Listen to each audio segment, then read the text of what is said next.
Good morning বন্ধুরা, আশা করি ভালো আছে এবং ভালো থাকো। দেখো, মাঠে আসতে গেলে তো কত রকম বিপদের মুখে যে পড়তে হয়, যারা মাঠে থাকে এবং যারা মাঠে চলে তারাই জানে একমাত্র। মানে যাই হোক, আমি সাপ অনেক দিনই দেখতে পাইনি, কিন্তু আজকে আমি এতদিন ধরে মাঠে আসছি, কিন্তু আজকে যাই হোক সাপটা অবশ্য দেখতে পেতাম না, আমি জানছি না। তো এই যে একটা মশারি পেতেছিলাম, নেট যাকে বলা হয়, মাছটা ধরা হয়, তো তার সত্ত্বেও একটা সাপ কিন্তু নেটের ভিতরে ঢুকে এই কালকরির সাপটা মারা গেছে।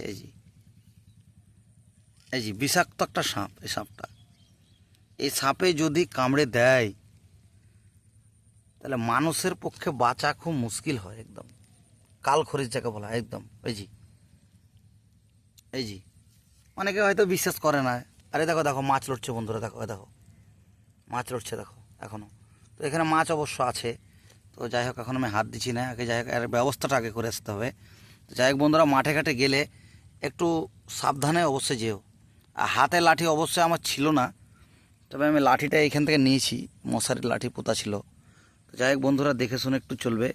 সুস্থ থাকো, ভালো থাকো।